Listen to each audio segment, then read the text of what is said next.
जो कैसे हैं आप। मैं फिर से आपके लिए वीडियो लेकर आई हूँ और आज हम नया अध्याय जो है लेकर आए हैं और उसका नाम है धर्मनिरपेक्षता, है ना।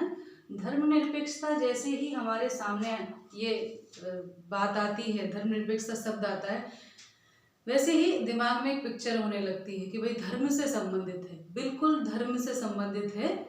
तो ज़्यादा भूमिका बनाने की अपेक्षा हम पॉइंट टू पॉइंट इसको समझें। तो सबसे पहले जो हमारा पॉइंट है इसमें किताब में आपकी, तो वो ये कि धर्मनिरपेक्षता क्या है। तो सीधे सीधे धर्मनिरपेक्षता क्या है। धर्मनिरपेक्ष राष्ट्र का अर्थ है कि किसी राष्ट्र का कोई राष्ट्रीय धर्म नहीं है, सभी धर्मों को समान महत्व एवं स्वतंत्रता होना।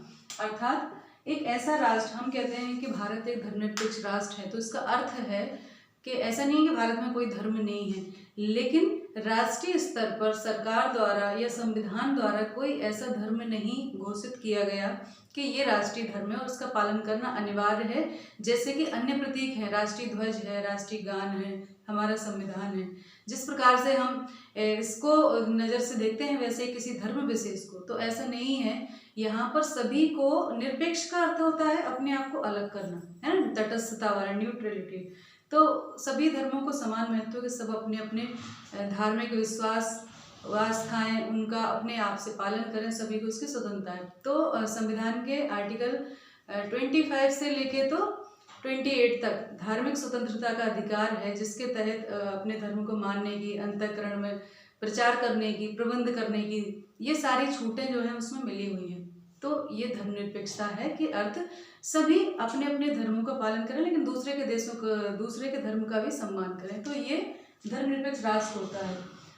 दूसरा जो बिंदु है वो है धर्मों के बीच वर्चस्ववाद। अर्थात हम कहते हैं कि भारत धर्मनिरपेक्ष राष्ट्र है और सभी धर्मों को समानता है, लेकिन बहुत सारे ऐसे केस हुए हैं जिनके मामले में कई बार एक विशेष समुदाय को या विशेष धर्म के से संबंधित लोगों को टारगेट किया गया। जैसे कि 1984 के जो दंगे हुए थे, सिख विरोधी दंगे, उसमें दिल्ली में करीब 2700 सिख परिवार के लोग मारे गए और उन लोगों का कहना है कि आज तक उन लोग दोषियों को सजा भी नहीं मिली है। इसी प्रकार से कश्मीर घाटी में जब मुस्लिमों का वर्चस्व बढ़ा तो उन्होंने वहाँ से कश्मीरी पंडित जो थे वो विस्थापित हुए, भागने के लिए मजबूर हुए और आज भी वहाँ जाकर नहीं बस पाए हैं, जो पीढ़ियों से वहाँ रहते थे।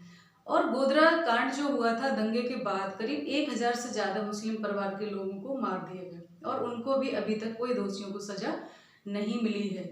तो हम कैसे कह सकते हैं कि भारत धर्मनिरपेक्ष राष्ट्र है। मतलब व्यवहारिक रूप में अगर धर्मनिरपेक्षता कायम होती तो ऐसा नहीं होता कि किसी एक समुदाय या एक धर्म से संबंधित लोगों को टारगेट करके और उसको परेशान किया जाता है या उसको किसी भी तरह से नुकसान पहुंचाया जाता है। तो ये जो अंतर धार्मिक वर्चस्व है, धर्मों के बीच वर्चस्ववाद, यानी अपने धर्म की श्रेष्ठता, हम अपने धर्म को मानते हैं, इसकी स्वतंत्रता आपको दी है, लेकिन इसका अर्थ ये नहीं है कि सामने वाले को आप निम्न समझें या उसको हताश करें या उसका शोषण करें। तो धर्मनिरपेक्षता तभी कायम होगी जब सभी एक दूसरे के धर्म का, समुदाय का सम्मान करेंगे। इसी प्रकार से तो अधिकारों का होता है, अगर हम सामने वाले के अधिकारों का सम्मान करेंगे, उसके अधिकार की रक्षा करेंगे, तभी वो अपने अधिकारों का प्रयोग कर सकता है। अर्थात हम अपने कर्तव्यों का पालन करें तभी वो अपने अधिकारों का प्रयोग कर सकता है। यही सेम चीज़ धर्मनिरपेक्षता के ऊपर भी लागू होती है कि यदि हम अपने धर्म का सम्मान करते हैं, निष्ठा रखते हैं, तो हमें सामने वाले को भी ये स्वतंत्रता देनी चाहिए। दी हुई है संविधान ने, हम कौन होते हैं उसे छीनने वाले। लेकिन व्यवहारिक रूप में इसके ऊपर बहुत बड़ा उन्माद है और आए दिन इसी के नाम पर बहुत सारे दंगे होते हैं और अनावश्यक जो समय शिक्षा में और उसमें खर्च होना चाहिए अपने रोजगार में, वो समय अनावश्यक रूप से इन कामों में व्यर्थ जाता है और वो एक पीढ़ी की पीढ़ी जो है इन कामों में संलग्न हो जाती है और एक धार्मिक उन्माद को जन्म देते हैं, जो सभी के लिए नुकसानदायी, किसी के लिए भी ये अच्छा नहीं है ना, विनाशकारी ही होता है ऐसा उन्माद। तो धर्मों के बीच वर्चस्ववाद अर्थात अपना धर्म श्रेष्ठ समझना, दूसरे वाले को नीचा समझना, या ऐसी चीज़ें करना कि नहीं एक राष्ट्र है तो एक धर्म वाली बात। जैसा कि हमने पढ़ा था पिछले उसमें कि कई लोग एक संस्कृति एक राज्य की बात करते हैं राष्ट्रवाद के तहत, है ना, एक धर्म एक संस्कृति एक राज्य, पर यह संभव नहीं है क्योंकि विश्व का कोई ऐसा कोना नहीं है जहाँ सिर्फ एक ही धर्म के लोग रहते हैं, एक ही समुदाय के, एक ही नस्ल के लोग रहते हैं, सभी रहते हैं। तो जो बहुलता है जिनकी, उनका वर्चस्व हो जाता है और जो कम संख्या में है वो अल्पसंख्यक कहलाते हैं और कहीं ना कहीं परेशानियों का सामना करते हैं। तो ये धर्म का वर्चस्ववाद है। धर्मनिरपेक्षता को सर्वप्रथम ऐसे सिद्धांत समझा जाना चाहिए जो अंतर धार्मिक वर्चस्व का विरोध करता हो। धर्मनिरपेक्षता अंतर धार्मिक वर्चस्व का विरोध, यानी एक धर्म का श्रेष्ठता स्थापित करना और दूसरों को निम्न समझना और अपना श्रेष्ठ स्थापित करके वर्चस्व हावी होना, है ना। तो धर्मनिरपेक्षता एक ऐसा सिद्धांत है जो इसका विरोध करती है।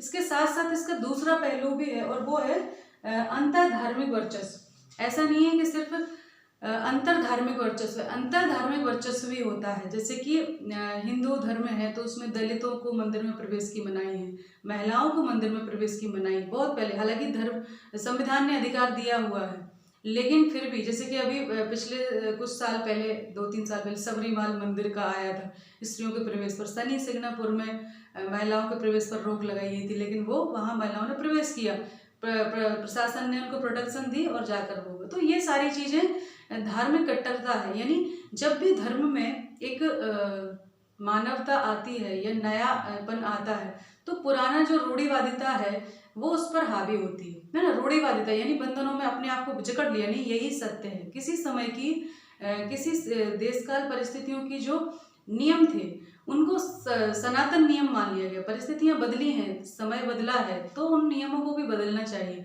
पर जो रूढ़िवादी लोग हैं वो उनको जकड़ लेते हैं कि नहीं यही सत्य है, हमारे धर्म में ये मनाही है।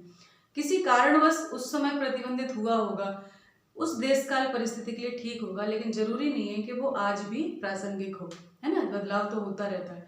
तो ये अंतर धार्मिक वर्चस्व, यानी धर्म के अंदर भी एक वर्ग का वर्चस्व स्थापित करना। तो ये चीजें हैं दो जो धर्मनिरपेक्षता से संबंधित है। तो सबसे पहले धर्मनिरपेक्षता का अर्थ है तटस्थता, यानी सभी धर्मों के प्रति समान दृष्टि रखना, किसी भी एक धर्म को बढ़ावा नहीं देना, प्रश्रय नहीं देना और बढ़ चढ़कर उसको प्रस्तुत नहीं करना, कोई राष्ट्रीय धर्म घोषित ना करना, है ना। राष्ट्रीय धर्म जैसे कि हमारा राष्ट्रीय गान है, राष्ट्रीय ध्वज है, राष्ट्रीय गीत है, उसी प्रकार से कोई हमारा राष्ट्रीय धर्म नहीं है। विविध संस्कृति वाले, विभिन्न धर्म वाले भारत में लोग हैं, तो ऐसा नहीं कि भारत ही धर्मनिरपेक्ष राष्ट्र है, अन्य राष्ट्र भी धर्मनिरपेक्ष राष्ट्र हैं। तो उसका यही है, हालांकि वहाँ भी यही समस्याएं हैं। हमारे यहाँ हिंदू मुस्लिम को लेकर है तो उनके यहाँ अन्य लोगों को लेकर समस्याएं हर जगह बरकरार है ना।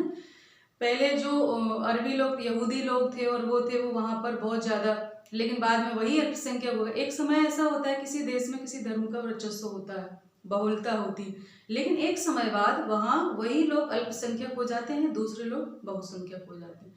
तो ऐसे में ये समय समय की बात है, अलग अलग जगह की अलग अलग परिस्थितियाँ होती हैं। उसी प्रकार से अलग अलग सिद्धांत और विश्वास और धारणाएं भी होती हैं जो समय के साथ परिवर्तित होना आवश्यक है। अगर उनसे बंधे रहे, बंधनों की तरह पकड़ लिया कि नहीं यही सत्य है, तो आगे नहीं बढ़ सकते, क्योंकि आगे जब बढ़ेंगे तो परिवर्तन आवश्यक है। परिवर्तन तो हर प्रकृति का नियम है, हर चीज में परिवर्तन अवश्य संभावी है। जैसे कि हम अपने परिवार के नियम बनाते हैं तो किसी समय में कुछ परिवर्तन के नियम होंगे, जैसे कि महिलाएं बाहर नहीं काम करने जाती थी, पढ़ने नहीं जाती थी, लेकिन आज जा रही हैं। तो क्यों? क्योंकि समय बदला, परिस्थितियां बदली, उस देश काल में वो सुरक्षित नहीं होंगी पर आज सुरक्षित हैं, आज आवश्यक है, तो वो सारी चीजें चल रही हैं। बहुत सी परंपराएं, मान्यताएं भी बदली हैं, जैसे कि जो संस्कार है उसमें पुत्र को स्थान दिया जाता था, आज बेटियां हैं जिनके पुत्र नहीं है, बहुत सारी बेटियां हैं जो मुखाग्नि दे रही हैं। तो परिवर्तन तो होता है, और उसमें अगर विरोध होगा,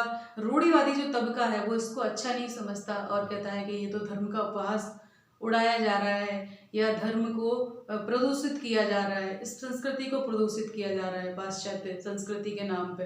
तो ये सारी चीजें, ये विरोध चलता रहता है। लेकिन निरपेक्षता कितनी लागू है, हमें सिर्फ संविधान में उल्लेख कर देने से या प्रोटेक्शन देने से ही पूरी तरह लागू नहीं होती है। आज व्यवहारिक रूप से आज भी दुखद बात तो ये है कि तथाकथित पढ़े लिखे जो युवा पीढ़ी है वो भी उसी राह पर चल रही है। एक समय के बाद अगर परिवर्तन अच्छी दिशा में हो तो ठीक है, वो देश जो है विकास की राह पर जाएगा। लेकिन आज भी आप देखें, जब चर्चा करेंगे तो छोटे छोटे बच्चे, उनके अंदर भी धार्मिक उन्माद हो, चाहे वो किसी धर्म के हों, किसी संप्रदाय के हों, किसी वर्ग के हों, लेकिन जाति को लेकर, धर्म को लेकर उनके अंदर इतनी कट्टरता भर दी जाती है कि वो और बातें सोच ही नहीं पाते, बस वही तो ये बहुत ही विनाशकारी है आपकी बुद्धि में सही बात सटीक होना, क्योंकि हम इन चीज़ों में लिप्त रहेंगे। धर्म होता है, कहते हैं कि धर्म अफीम की तरह होता है, और एक समय क्योंकि दुख को भुलाने के लिए धर्म का सहारा लिया जाता है कि कुछ नहीं हो रहा है, दुखी है तो ईश्वर करेगा। लेकिन और ऐसा कहते थे कि एक समय ऐसा आएगा कि सभी सुखी और समृद्ध होंगे और धर्म का अंत हो जाएगा, पर ऐसा नहीं है। समृद्धि का अर्थ अलग होता है। अगर पैसे आने के बाद भी बहुत सारी जीवन में ऐसी समस्याएं होती हैं लोगों के कि वो निराशा की तरफ, दुख की तरफ जाते हैं, तो ऐसे में धर्म ही उनको बांधता है या सांत्वना देता है या सहारा देता है। तो धर्म की आवश्यकता तो हमेशा ही पड़नी है, और ये कोई अफीम नहीं है, बशर्ते कि हम उसको सही तरीके से पेश करें। वो हमारे अंतःकरण की शुद्धि के लिए, सकारात्मक विचारधारा के लिए है कि जब हम निराशा में नकारात्मकता की ओर अग्रसित हों तो धर्म हमें सकारात्मकता की ओर अग्रसर करे। ये धर्म होता है, ना कि ये कि उसके नाम पर हम लाखों लोगों को खून खराबा कर दें, मार दें। कौन सा धर्म है जहाँ लिखा है कि हिंसा करो, मारकाट करो, लोगों से नफरत करो, है ना। हर धर्म यही कहता है कि प्राणी मात्र पर दया करो, सबसे बड़ा धर्म मानव धर्म है, अहिंसा, सत्य, प्रेम, करुणा। ये सारी चीजें कहीं का भी, विश्व के किसी भी कोने का कोई भी धर्म आप उठाकर देख लें, मूल रूप से यही 4-5 बातें होती हैं जो हर धर्म के अंदर होती हैं। लेकिन लोग उसको छोड़कर, मूल भावना को छोड़कर बाहर जो चीजें हैं, जो क्रियाकलाप हैं, जो रास्ता बताया था उस रास्ते को पकड़ लेते हैं, मंजिल को भूल जाते हैं। इसीलिए ये सारी चीजें हैं। बहुत ज़्यादा आध्यात्मिक प्रवचन हो गया इस पर आप लोगों को ये बताना बहुत आवश्यक है, एक राजनीति विज्ञान की शिक्षिका और छात्रा होने के नाते, कि हम धर्म को सकारात्मक रूप में सदैव प्रयोग करें, नकारात्मक रूप में नहीं। सबसे बड़ा धर्म तो मानवता धर्म है। अगर हम अपने धर्म के नाम पर किसी दूसरे को नुकसान पहुंचाते हैं, उसे अपशब्द कहते हैं, ऐसे मन कर्म वचन से अगर हिंसा करते हैं, तो आप कहीं से भी धार्मिक नहीं है, ना ही आप अपने धर्म को अच्छा वाला। आप समझ लीजिए जैसे मैं किसी धर्म से हूँ, मैं सामने वाले को गाली दूं, थप्पड़ मारूं, उसको मार दूं अपने धर्म की श्रेष्ठता सिद्ध करने के लिए, तो बदनाम कौन हुआ? आप नहीं हुए। कहा जाएगा फलाने धर्म की ये व्यक्ति, लेडीज थी, इसने अपने धर्मांधता में सामने वाले की ऐसा कर दिया, तो कौन बदनाम हुआ? आपका धर्म जिसके लिए आप लड़ रहे हैं वही बदनाम हुआ, है ना। तो ऐसी चीजें, धर्मांधता और धर्म में बहुत अंतर है। धार्मिक होना अलग बात है, धर्मांध होना अलग बात है। तो वर्तमान की जो पीढ़ी है उसके लिए यही संदेश है कि धार्मिक बने, आध्यात्मिक बने, धर्मांध ना बने, क्योंकि धर्मांधता हमेशा सदैव विनाश की ओर ले जाती है, एक समाज को, एक पीढ़ी को, एक देश को। तो ये सारी चीजें, ये सनकपन छोड़कर हम अपनी शिक्षा में ध्यान दें, अपने रोजगार के लिए समय दें, ठीक है। अगर सामने वाला कुछ कह भी रहा है तो जरूरी नहीं है कि उसके कहने से वो सही है, हम गलत है। ठीक, जो समय हमें अच्छे कामों में करना चाहिए वो हम गलत कामों की तरफ रुक जाते हैं। हमारे देश के तो दुर्भाग्य है कि पूरी राजनीति इन्हीं मुद्दों के ऊपर टिकी हुई है, और यही कारण है कि जो विकास होना चाहिए वो नहीं हो पाता, क्योंकि लोग आपस में इन्हीं मुद्दों के ऊपर लड़ते रहते हैं, है ना। और लोग जीतते रहते हैं, वोट पाते रहते हैं, और उसको वो हथियार बना लेते हैं और कभी समाप्त न करने वाली स्थिति पैदा कर देते हैं। तो आज के वीडियो में इतना है कि धर्मनिरपेक्षता क्या है, कि किसी भी राष्ट्र का, धर्मनिरपेक्ष राष्ट्र का अर्थ है कि किसी भी राष्ट्र का कोई कोई भी राष्ट्रीय धर्म नहीं है, सभी को समान सम्मान है। धार्मिक धर्मों के बीच वर्चस्ववाद क्या है? अंत्य धार्मिक है, यानी एक जो धर्म है वो अपने आप दूसरे धर्मों पर हावी हो संख्या के आधार पर, वो धार्मिक वर्चस्ववाद है। और धर्म के अंदर भी एक वर्ग का दूसरे लोगों पर वर्चस्व हावी हो, वो अंतर धार्मिक वर्चस्ववाद है। तो ये 3 चीज़ें आज हमने चर्चा की। अगले वीडियो में और मिलेंगे, तो ध्यान रखिए, पढ़ाई करते रहिए। नमस्ते सभी को, धन्यवाद।